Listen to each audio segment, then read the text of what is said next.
Hello students, welcome to my channel. So our today's topic is differential calculus. वैसे तो ये mathematics का topic है, ज़्यादा डिटेल में तो आपके मैथमेटिक्स में आता है, लेकिन फिर भी फिज़िक्स में भी हमें बहुत ज़्यादा काम में आता है और लगभग हर चैप्टर में हम लोग डिफरेंशियल कैलकुलस को काम में लेते हैं। क्योंकि यहाँ पर क्या है, देखो डिफरेंशियल कैलकुलस को सबसे पहले हम लोग समझते हैं, दो मेथड से हम लोग समझ सकते हैं इसको। तो दोनों ही मेथड से समझते हैं, उसके बाद आपको समझ में आएगा कि किस तरीके से हम लोग फिज़िक्स में, कैलकुलेशन में और मैथमेटिक्स में दोनों ही जगह इसको काम में लेते हैं। तो देखिए, सबसे पहले तो हम लोग जानते हैं कि दो फिज़िकल क्वांटिटीज़ जो है वो कांस्टेंट भी हो सकती है और वेरिएबल भी हो सकती है। कांस्टेंट फिज़िकल क्वांटिटी किसको हम लोग कहते हैं कि जो कि चेंज नहीं हो रही हो, जिसके अंदर किसी भी तरीके का चेंज नहीं आ रहा हो। कुछ क्वांटिटीज़ कांस्टेंट हो सकती है, जैसे लाइट की स्पीड जो है वो कांस्टेंट होती है। तो इस तरीके की फिज़िकल क्वांटिटीज़ को हम लोग किस तरीके से रिप्रेजेंट करते हैं, जो कि कांस्टेंट हो, जिसके अंदर किसी भी तरीके का चेंज नहीं आ रहा हो। तो देखिए, सब दो तरीके के ग्राफ से भी हम लोग समझ सकते हैं इसको, कि ये तो हम लोगों ने ग्राफ बना लिया है, ये एक्स एक्सिस एंड ये वाई एक्सिस। अगर कोई भी ग्राफ जो है वो इस तरीके का ग्राफ हो, तो यहाँ पर हम लोग क्या करेंगे, इस पॉइंट पर हम लोग देखेंगे इसके अंदर। तो हम लोग जानते हैं कि स्लोप देखने के लिए हम लोग क्या करते हैं, तो ये इस पर जो एंगल होगा ये कितना होगा, ये होगा थीटा। अगर इस पॉइंट पर देखेंगे तो भी देखो सेम ही आ रहा है, थीटा ही रहेगा। इस पॉइंट पर देखेंगे तो भी ये सेम ही आएगा, थीटा ही रहेगा। यानी कि जो इसकी स्लोप है, देखो स्लोप के लिए हमें फॉर्मूला हमारे पास में होता है, स्लोप का फॉर्मूला एक्चुअल में हम लोगों ने पढ़ा है y2 minus y1 upon x2 minus x1। ये फॉर्मूला हम लोगों ने पढ़ा है। तो देखो यहाँ पर y2 माइनस y1 और x2 माइनस x1 ये क्या है, तो यहाँ पर देखिए इस पॉइंट और इस पॉइंट के बीच की बात करें तो यहाँ से एक परपेंडिकुलर डाला, तो देखो यहाँ पर ये जो है ये इस पॉइंट पर x की वैल्यू है जिसको x1 नाम दे सकते हैं, और यहाँ पर जो वैल्यू है उसको x2 नाम दे सकते हैं, क्योंकि ये x पर वैल्यू है। उस टाइम पर जब ये x1 से x2 हुआ ना, जब x एक्सिस पर वैल्यू चेंज हुई, x1 से x2 हो गया, उसी टाइम पर y1 पर कितना चेंज आया, y एक्सिस पर ये हो गया। यहाँ पर देखो ये y1 उस टाइम पर जब ये x1 है, उस टाइम पर ये y1 है, और ये हो जाएगा y2। यानी कि जब x1 से x2 हुआ उस टाइम पर y1 से y2 हो गया। तो यहाँ से हमें स्लोप मिलती है इसकी, क्योंकि स्लोप देखो यहाँ पर क्या होता है, एक्चुअल में tan थीटा होता है। tan थीटा का फॉर्मूला हम लोग जानते हैं, tan थीटा इक्वल्स टू होता है perpendicular upon base p upon b। तो परपेंडिकुलर क्या होता है, ये परपेंडिकुलर है और ये बेस है, तो ये हो जाएगा। अब ये कैसे निकालें हम लोग, ये पूरी जो डिस्टेंस है ये है y2 और ये जो डिस्टेंस है ये है y1। तो इस y2 में से अगर ये y1 को माइनस कर देंगे तो ये वैल्यू हमारे पास में आ जाएगी। तो इस तरीके से हमने ये वैल्यू को ही रखा है y2 माइनस y1, और यहाँ से ये जो डिस्टेंस है ये है x2, और इस x2 में से ये x1 अगर माइनस कर देते हैं तो हमारे पास में ये वैल्यू बच जाएगी, तो ये हो जाएगी x2 माइनस x1। तो ये क्या है, एक्चुअल में ये y में चेंज है और ये x में चेंज है, और ये होता है tan थीटा, या जिसको हम लोग स्लोप भी बोलते हैं। एक्चुअल में ये क्या है, एक्चुअल में ये है कि जब यहाँ पर हम लोग रिलेशन देख रहे हैं एक तरीके से, कि डिपेंडेंसी देख रहे हैं y की x पर, y जो एक क्वांटिटी है उसकी इस x पर हम लोग इसकी डिपेंडेंसी देख रहे हैं कि कितना डिपेंड करता है, वो हम लोग यहाँ पर देखते हैं। तो यहाँ पर क्या है कि हर टाइम पर अगर हम लोग कैलकुलेट करेंगे तो क्योंकि ये सेम ही रेशियो से बढ़ रहा है, तो ये थीटा जो है सेम आ रहा है यहाँ पर, तो ये y2 minus y1 upon x2 minus x1 जो है वो ये कांस्टेंट रहेगा। यहाँ पर स्लोप जो है वो कांस्टेंट रहेगी, जो स्लोप है वो वेरिएबल नहीं है, वो कांस्टेंट है। यहाँ पर ये इसको हम लोग क्या लिख सकते हैं, डेल्टा वाई, क्योंकि y में चेंज है, y2 माइनस y1 को डेल्टा वाई लिख सकते हैं, और x2 माइनस x1 को हम लोग डेल्टा x लिख सकते हैं। तो delta y upon delta x, actual में ये रेशियो है, delta y upon delta x actual में एक रेशियो है जो कि डेल्टा x के टाइम पर डेल्टा y में कितना चेंज आया उसका रेशियो है ये। तो देखिए ये अभी तक जो, अब आप लोगों को ऐसे लग रहा हो कि अभी तक हम लोग डिफरेंशियल कैलकुलेशन, डिफरेंशियल वर्ड भी यूज़ नहीं कर रहे हैं, तो ये किस तरीके से रिलेट करेगा इस टॉपिक के साथ में, हम लोग ये क्या पढ़ रहे हैं। एक्चुअल में ये आपका बेस तैयार हो रहा है, इसी से ही हम लोग डिफरेंशियल कैलकुलेशन को समझेंगे। अब देखिए यहाँ पर अगर ये ग्राफ जो है वो इस तरीके का ना होकर इस तरीके का ग्राफ होता, अगर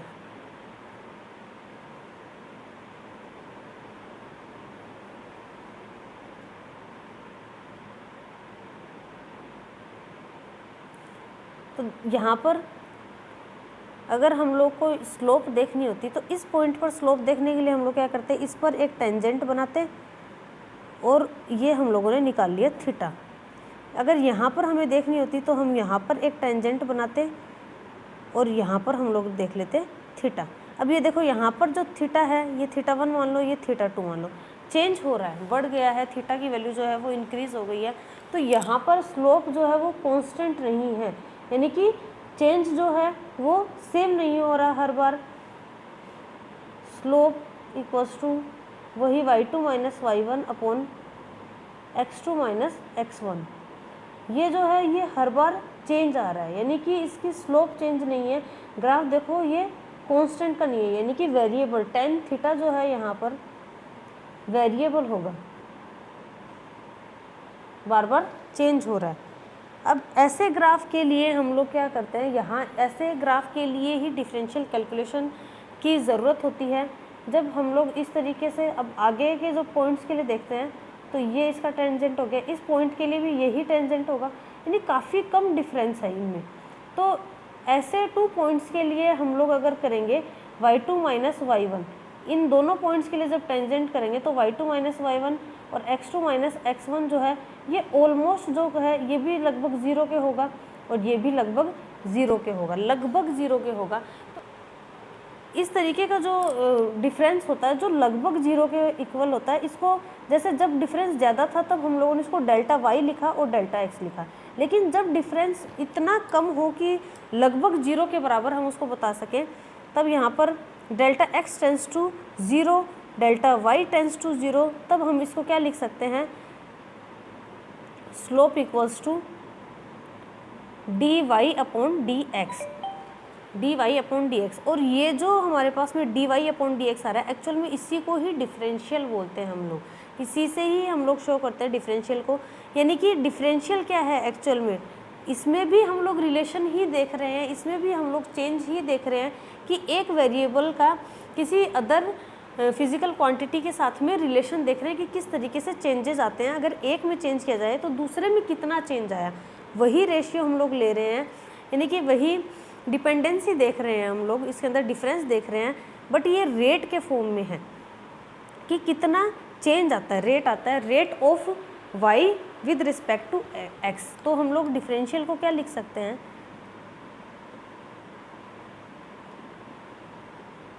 rate of y with respect to x, y के अंदर चेंज, लेकिन किसके साथ हम लोग देख रहे हैं, x के साथ हम लोग देख रहे हैं, यानी कि जब x में कुछ चेंज आता है तो उसके साथ में y में क्या चेंज आता है, ये हम लोग देख रहे हैं। तो डिफरेंशियल एक्चुअल में क्या है, डिफरेंशियल एक्चुअल में फिजिकल क्वांटिटीज़ का की ही स्टडी है। एक कोई वेरिएबल फिजिकल क्वांटिटी है जो कि अगर किसी दूसरे पर डिपेंड करती है, डिपेंड होना चाहिए, अगर डिपेंड नहीं करती है तब तो देखो यहाँ पर कुछ भी जो है वो चेंज नहीं आएगा, तब हम सिर्फ उसको स्लोप ही बोलते हैं। लेकिन अगर डिपेंड करती है, अगर उसके अंदर चेंज आता है तो उसको हम लोग बोलते हैं डिफरेंशियल इक्वेशन। यानी कि एक वेरिएबल फिजिकल क्वांटिटी अगर किसी अदर फिजिकल क्वांटिटी पर डिपेंड करती है तो हम उसको डिफरेंशियल इक्वेशन या डिफरेंशियल कैलकुलेशन बोलते हैं।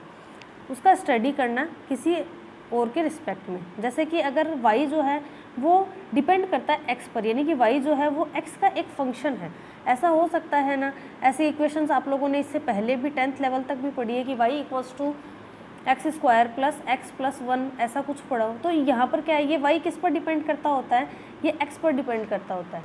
तो वहाँ पर जब हम लोग एक्स की कुछ वैल्यूज़ रखकर वाई की वैल्यू निकाल सकते हैं। ऐसे ही कैलकुलेशन जो है वो आप लोगों ने 10th लेवल तक की है, यानी कि वाई जो है वो डिपेंड कर रहा है एक्स पर। अगर ऐसा डिपेंडेंसी है तो जब एक्स की वैल्यू हम लोग चेंज करते हैं तो ऑब्वियसली वाई की वैल्यू भी चेंज होगी।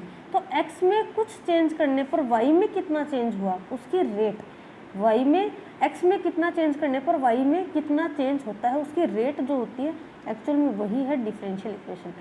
एक्स में चेंज जो है, लेकिन ये जो चेंज है ये बहुत कम चेंज की बात कर रहे हैं। देखो हम लोगों ने कंडीशन ली है delta x tends to 0 and delta y tends to 0। जो चेंज है वो बहुत स्मॉल है। ऐसे स्मॉल चेंज के लिए अगर हमें कैलकुलेशन करनी पड़ती है तब हम डिफरेंशियल की हमें ज़रूरत होती है। तो डिफरेंशियल आप लोगों को समझ में आया होगा कि एक्चुअल में डिफरेंशियल क्या है। तो इसके कुछ फॉर्मूलाज हैं तो वो आपको समझा देती हूँ और वो आपको लर्न करने हो। तो सबसे पहले हम लोग सबसे आसान फॉर्मूले से स्टार्ट करते हैं। फर्स्ट फॉर्मूला है हमारे पास में d/dx। डिफरेंशियल देख रहे हैं हम लोग, x के रेस्पेक्ट में चेंज देख रहे हैं, लेकिन किस में देख रहे हैं चेंज, कांस्टेंट में। अब देखो कांस्टेंट क्या होता है, जो कि हमेशा सेम ही रहता है, ना टाइम पर डिपेंड करे ना किसी अदर चीज़ पर डिपेंड करे, यानी कि जो फिक्स वैल्यू होती है। फिक्स वैल्यू जो होगी वो एक्स पर जब डिपेंड ही नहीं कर रही है तो हम लोग तो यहाँ पर डिफरेंशियल क्या होता है, चेंज देखना। किसके रिस्पेक्ट में देख रहे हैं, एक्स के रिस्पेक्ट में चेंज देख रहे हैं, लेकिन कांस्टेंट में देख रहे हैं तो क्या चेंज आएगा, जीरो चेंज, क्योंकि कांस्टेंट कभी भी चेंज ही नहीं होता है। तो इसका डिफरेंशियल कितना होगा, ज़ीरो होगा। जैसे कि आपको कुछ एग्जाम्पल भी ले लेते हैं हम लोग। तो d/dx, हर फॉर्मूले का एक एग्जाम्पल हम लोग ज़रूर लेंगे ताकि आप लोगों को उसको समझ में आ सके। तो डिफरेंशियल हम लोग कर रहे हैं 4 का। अब 4 जो है वो एक नंबर है जो कि किसी पर भी डिपेंड नहीं कर रहा है। तो जब डिपेंड नहीं कर, 4 जो है वो एक नंबर है, उसके ऊपर कोई फ़र्क नहीं पड़ने वाला है। एक्स जो है उसकी वैल्यू चेंज हुई, टाइम चेंज हुआ या किसी अदर फिजिकल क्वांटिटी के अंदर कुछ चेंज आया, 4 के ऊपर कोई फ़र्क नहीं पड़ने वाला है। इसका डिफरेंस कितना होगा, इसका डिफरेंस होगा 0, क्योंकि इसमें डिफरेंस आ ही नहीं सकता है। तो एक्चुअल में डिफरेंशियल क्या है, डिफरेंस है बट उसका रेट हम लोग लेते हैं। एक्चुअल में डिफरेंस ही है लेकिन डिफरेंस का रेट लेते हैं कि किसी फिजिकल क्वांटिटी में चेंज आने पर किसी अदर क्वांटिटी में क्या चेंज आया है उसका रेट हम लोग लेते हैं। तो कांस्टेंट का डिफरेंशियल 0 होगा। सेकेंड फॉर्मूला हम लोग ले सकते हैं,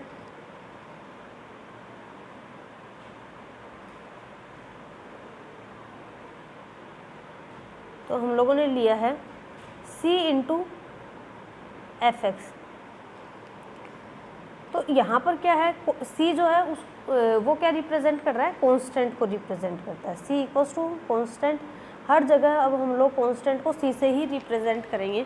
तो अगर ऐसा कुछ है, यानी कि फंक्शन है कोई x का, तो जाहिर सी बात है कि वो x पर डिपेंड करेगा। लेकिन c कोई कांस्टेंट अगर उसके मल्टीप्लिकेशन में है तो वो जो कांस्टेंट होता है वो बाहर आ जाता है और जो fx जो फंक्शन था उसका डिफरेंशियल हो जाएगा। तो उसका डिफरेंशियल का ऑब्वियसली वो किसी फॉर्मूले के अकॉर्डिंग ही होगा, और बहुत सारे फॉर्मूले आप लोग सीखने वाले हैं। तो कोई बड़ी बात नहीं है कि किसी फंक्शन का आप लोग डिफरेंशियल कैसे करोगे, इन सब की आपको अभी टेंशन लेने की ज़रूरत नहीं, क्योंकि ये सब आपको सिखाए जाएंगे अलग अलग फॉर्मूले के अकॉर्डिंग कि अगर एक्स स्क्वायर का करना है तो कैसे करेंगे, साइन एक्स का करना है तो कैसे करेंगे, ये सब आप सीखने वाले हैं। लेकिन आपको अभी कुछ बेसिक फॉर्मूले सीखने हैं कि अगर कोई कांस्टेंट जो है वो किसी भी वेरिएबल के साथ में मल्टीप्लाई में होना चाहिए, तो मल्टीप्लाई में अगर होगा तो वो कांस्टेंट जो है, क्योंकि कांस्टेंट का तो करना नहीं है हमें, अगर सिंगल कांस्टेंट होता, सिर्फ कांस्टेंट ही होता तो 0 हो जाता।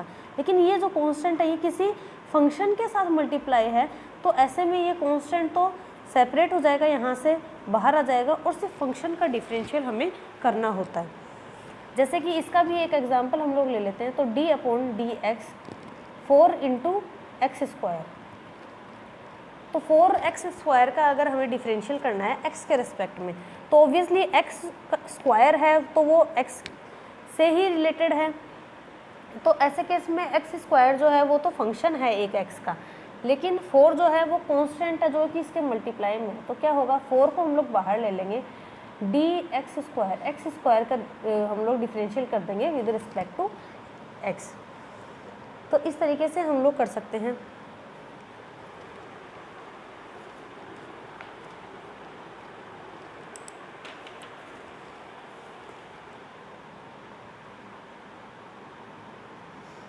अब आपको इस तरीके के कोई फंक्शन का डिफरेंशियल करना सिखा रहे हैं।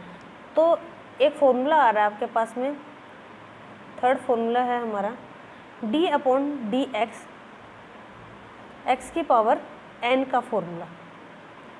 x की पावर n का डिफरेंशियल करने का फॉर्मूला हम लोग देख रहे हैं यहाँ पर। तो x की पावर n के फॉर्म में, यानी कि n कुछ भी हो सकता है, 1 2 3 4 इन्फिनिटी तक, या इन्फिनिटी तक कुछ भी हो सकता है, या ये रेशियो फ्रैक्शन के फॉर्म में भी हो सकता है n।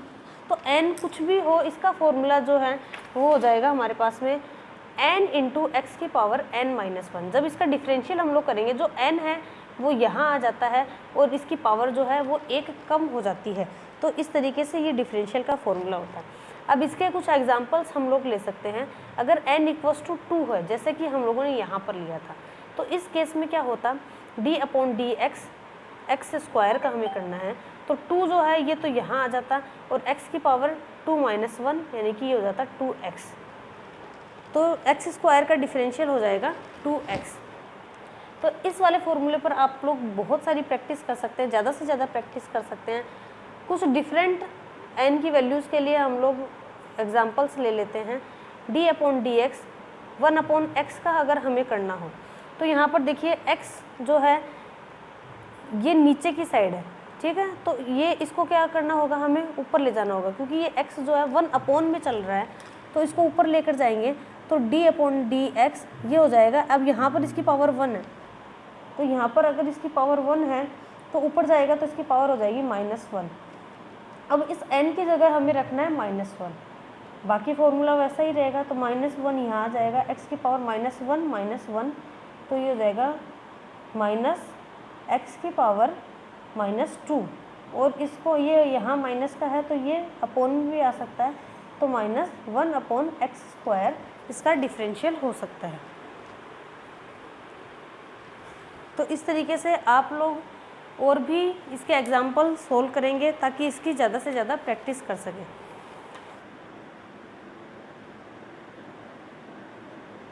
तो फोर्थ फॉर्मूला हम लोग ले रहे हैं d अपॉन डी एक्स ई की पावर x। तो e की पावर x, अगर e की पावर में अगर x हो तो अगर हमें इसका डिफरेंशियल करना हो तो इसका डिफरेंशियल जो है वो e की पावर x ही हो जाएगा, इसके अंदर कोई भी चेंज नहीं आएगा। d upon D x is power ax। a जो है वो कोई भी वैल्यू हो सकती है, कुछ भी 4 5 6 यानी कि कुछ भी कांस्टेंट हो सकता है यहाँ पर ये। तो d अपॉन डी एक्स ई की पावर ax, यानी कि a जो है वो x के अगर मल्टीप्लाई में कुछ है तो यहाँ पर इसका डिफरेंशियल जो है वो e, हम लोग जानते हैं e की पावर का, तो e की पावर x का तो e की पावर x ही होता है, लेकिन ये जो कांस्टेंट आया ये बाहर मल्टीप्लाई में आ जाएगा a इंटू ई की पावर ax, ये हो जाएगा इसका डिफरेंशियल। उसके बाद नेक्स्ट हम लोग ले रहे हैं d upon D x log x का।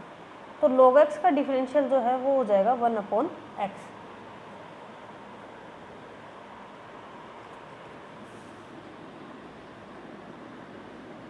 अगर यहाँ पर x के मल्टीप्लाई में अगर कुछ कांस्टेंट हो तो क्या होगा, d upon D x log ax का, अगर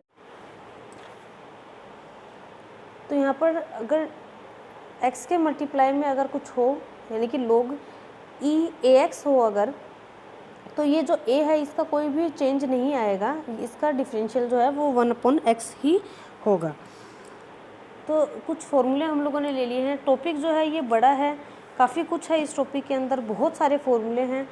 आज के टॉपिक में हम लोग, आज के वीडियो में हम लोग बस इतने ही फॉर्मूले हम लोग इंक्लूड कर रहे हैं। इसके अलावा जितने भी फॉर्मूले हैं वो नेक्स्ट वीडियो में आई थिंक इस टॉपिक के 2 या फिर 3 पार्ट्स होंगे। तो देखते हैं कितने पार्ट में हम लोग इसको कवर करने वाले हैं। पार्ट इसलिए बना रही हूँ क्योंकि वीडियो जो है वो काफ़ी बड़ा हो जाएगा। तो आज के इस वीडियो में हम लोग इतना ही इंक्लूड कर रहे हैं, और बाकी के जो फॉर्मूलेज़ हैं, बाकी की जो कैलकुलेशन हैं, बहुत सारे इसकी प्रॉपर्टीज़ हैं डिफरेंशियल की, और डिफरेंशियल कैलकुलेशन को हम लोग उसकी बहुत सारी एप्लीकेशंस भी हैं। और इसके ग्राफिकल मेथड में वैसे तो हम लोगों ने ग्राफिकल मेथड स्टार्ट में ही काफ़ी हद तक इंक्लूड कर लिया है, लेकिन फिर भी थोड़ा बहुत और उसके बारे में आपको डिटेल में बताएंगे। तो ये सारा सब कुछ इसका हम लोग नेक्स्ट वीडियोस में कवर करने वाले हैं। सो चैनल को अगर सब्सक्राइब अभी तक नहीं किया है तो चैनल ज़रूर सब्सक्राइब कर लेना, ताकि आगे के वीडियोस भी आपको मिलें, और बेल आइकन को प्रेस कर देना ताकि उन वीडियोस की नोटिफिकेशन तुरंत आपके फ़ोन पर आ जाए और कोई भी वीडियो आपसे मिस नहीं हो। अगर वीडियो आपको यूज़फुल लगा है तो प्लीज़ वीडियो को लाइक करना, और इसको और भी स्टूडेंट्स के साथ में आप शेयर कर सकते हैं ताकि उनको भी इसका बेनिफिट मिल सके। सो मिलते हैं हम लोग हमारे नेक्स्ट क्लास में। तब तक के लिए कीप स्टडी।